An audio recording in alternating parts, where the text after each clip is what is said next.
O Zuli é o maior grupo étnico das terras altas da Papua Nova Guiné, com uma população de cerca de 400 mil pessoas, abrangendo todo o Tari.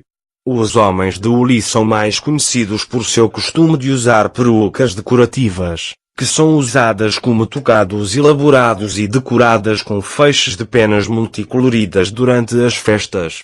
Estas perucas são especialmente feitas por um clã exclusivo conhecido como os Homens das Perucas, que frequentam as escolas de peruca e vivem isoladamente do resto da comunidade. Tari é uma pequena cidade na província das Terras Altas do Sul, não sendo visitada pelos turistas. Além de voos domésticos muito caros, é possível chegar lá pela chamada Estrada das Terras Altas, que está em muitos lugares em muito mau estado, e é extremamente perigosa. O último trecho antes de Tari, onde a estrada termina, é o pior. Os assaltos violentos e a mão armada são comuns. A situação no próprio Tari melhorou drasticamente graças à presença de um contingente policial, que é pago pela empresa australiana privada que está construindo uma nova secção da estrada.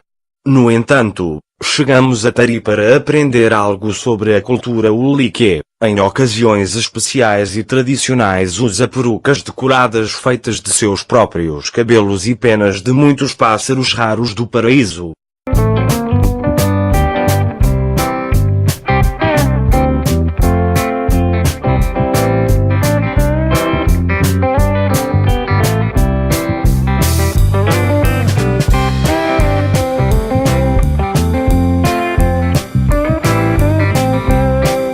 Os Zuli chamam a província de Ela nas terras altas do sul da Papua Nova Guiné.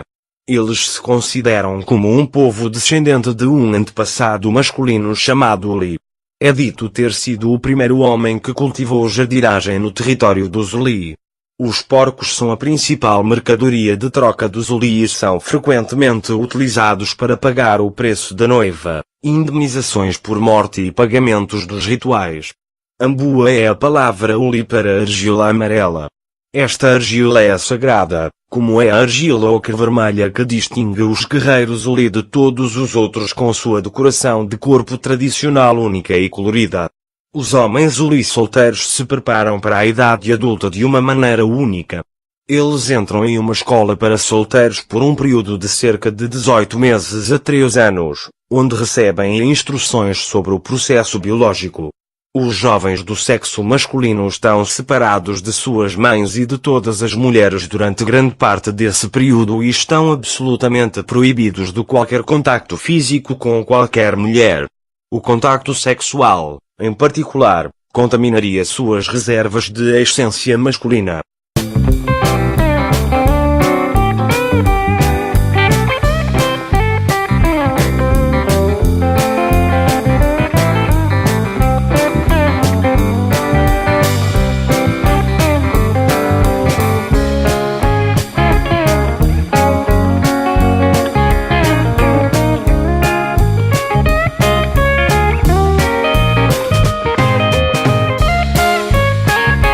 Uma dieta restrita ajuda a construir um homem e fazer seu cabelo crescer forte e rápido. Sob a orientação de um especialista em culto, o cabelo do rapaz é escolhido e periodicamente espirrado com água do ritual até que seja suficientemente longo para ser moldado com uma faixa circular de bambu no que parece ser um cogumelo. Eventualmente, essa banda é substituída por uma outra oblonga que cria um efeito como o chapéu de um toureiro. Durante este período, o garoto dorme num encosto de cabeça que impede que seu cabelo seja esmagado. Após cerca de 18 meses, toda a coifa é cortada perto do couro cabeludo e reformada para criar a base da renomada peruca cerimonial. São adicionados novas penas soberbas de ave do paraíso e penas de papagaios e, em alguns locais, a peruca também está envolta em ocre vermelho. À medida que o cabelo cresce, é entrelaçado com uma construção especial e formada na forma desejada. Um homem que tem uma peruca a crescer deve observar uma série de regras. Por exemplo, ele só pode comer certos alimentos e não tem permissão para entrar em contacto com as mulheres. Ele também precisa dormir numa posição semi-sentada com uma cabeça apoiada por um suporte especial. Todo o processo leva vários meses. Quando finalmente cresceu, a peruca é cortada na cabeça e será decorada com penas, asas inteiras ou mesmo as cabeças de aves do paraíso.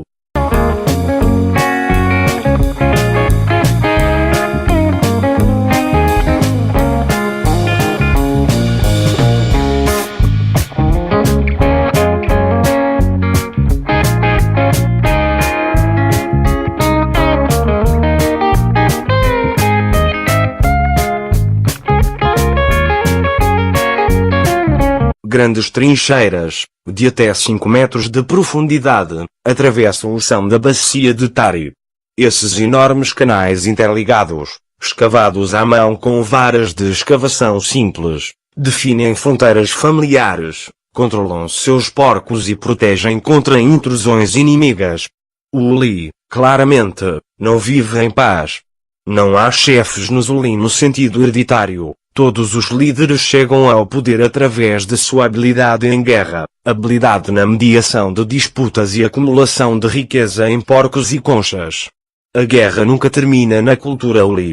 A vingança é preferida a qualquer acordo pacífico e quando uma pessoa retorna uma lesão com uma maior, sua vítima normalmente busca contra-vingança em vez de aceitar isso como justiça. A maioria das guerras Uli tem origem em disputas pessoais entre indivíduos, com alianças centradas na questão e seus principais atores. Ainda hoje, o Vale de Tari, nas terras altas do sul de Papua Nova Guiné, tem uma verdadeira atmosfera de fronteira de guerra.